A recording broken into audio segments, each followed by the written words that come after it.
ole amma sain story lam hi kavoi khat share ve na turania khongai takin athu adiklo lai te emo ngai thlak ri om lai te alo om pal hlaw ni chuan khongai takin in mi hriat thiam na karon dir ma sa ani mangai na sing mitel ziak tu leo milung leng thei tak mai mi kania zan khat chu thleng no re kara arsi de zet thir pa ka thinlunga om nge kala thul khung an lo ti thin nge mai walal zuyan moi ema asak ma ten lung len ti la kha sa in ka zai ve ang lopa khamizan ber kher ka chu ngai zong nei silova fal lung leng an soi te zinga chuan kalunga leng ber hi om mange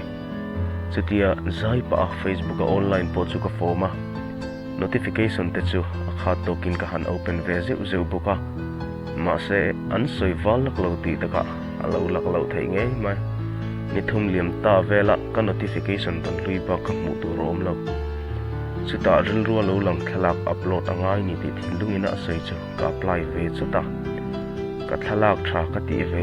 em mai mail po lang chiang manglawa marks vuwa pa tarmit ka bun na ngei mai kha ka upload ve taringota caption ati hian ka han ti ve nge ya mitam takina an nei khovel ro sum tele mitina a mo moi ka pe ve thei ngai don lo che ani mai thei ma se he thinlung tan in hi mi hon sak tui ni ngai chuan I thinlunga aludin ka kalanga tu ma hon thei ngai lovin chu cha bi chu ka pai bawang ti ka thinlunga tanga lo chuak lai ril fan ta thei nge mai thu chu kan mangani kha ti chuan ka thalak upload zo chuan au chuang lem lo chuang ka phone chu da topin ka tring trang sri kim lo chu zut le te ka han zai le hlara akha tokin ka phone chu ka en le dek thin boka chutia ka zai thar lai chuan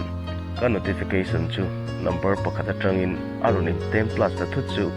ka zai sang buk nen phur to buk sinen chuan ka ar khon lo chu ni lai ta ka kan top chuan ka Facebook notification chu ka hong ve ta fata khayo min comment na chia tur le lo ni chuni in phur zet chuan min comment tu te mel mai lang chang thir pa chun ke na I chelo hle mai ti tele thil dang tam taka min fakna han chiar zet chu ka thon tu chiar to te zinga chuan ziak nal ka ti ber le moi ka ti ber te zinga mi ala ninge yang ti chuan min comment tu te reply pa lom na tong kam ne na chon je chung chuan ka message si alo eng ve te ta rang chuan ka open ngala me che pakhat hian I buaim alo tia ke makti le phulu tuk chuan chang tawat lova a profile te kan check le te nu chuan ti hian ka chang ngal wata ai buai love tu ngei ni a email riat zong ka ni em ni ke yang ve te mai hi min lo biak ve te miala tia in ngai tlom tak la in la zeitan om ve tak chuan ka han changa ani chuan ai sangai lo che are lutuka ka lo be ve top sia a poi viewem a han tile a ke chuan ai ti boi lo lu tuk ringot ni e taro piak tur hi an fang thei sia kamal thei te menia ke po ke ma tlong hi kan ni mai ka han ti vele wata chutiang bok chuan anin in ko mila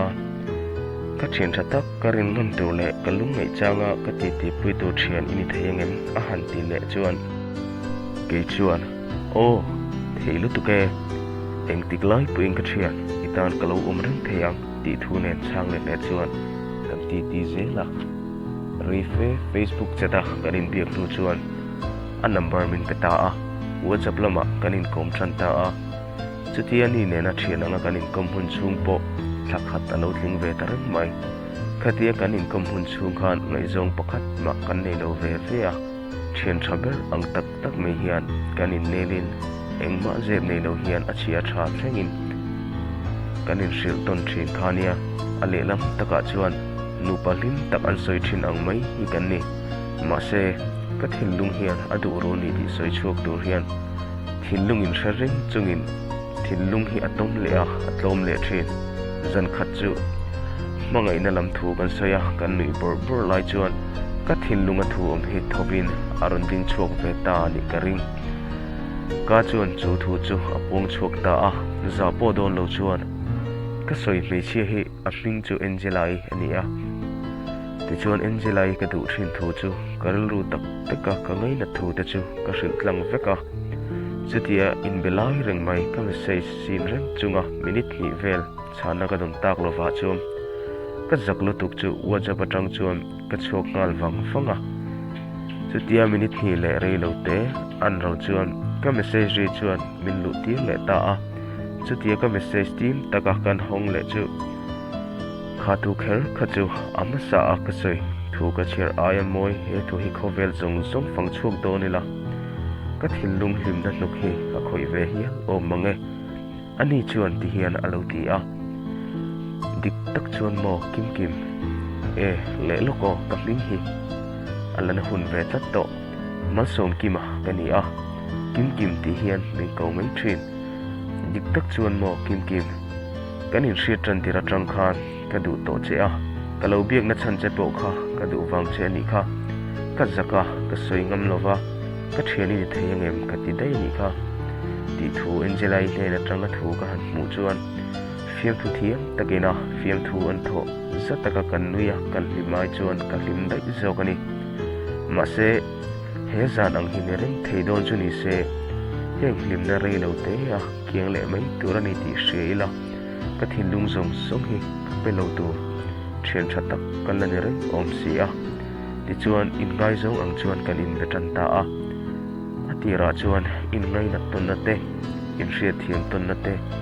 kan in kara a om chho ve hle maya a hlim oma anwa mani ber mai chutiang chuan angai ang bok chuan ni tin zan tin kan in be ve thin ma se kara lo liama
ria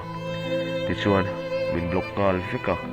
Facebook ate ka biak tlang theilo na tur shimin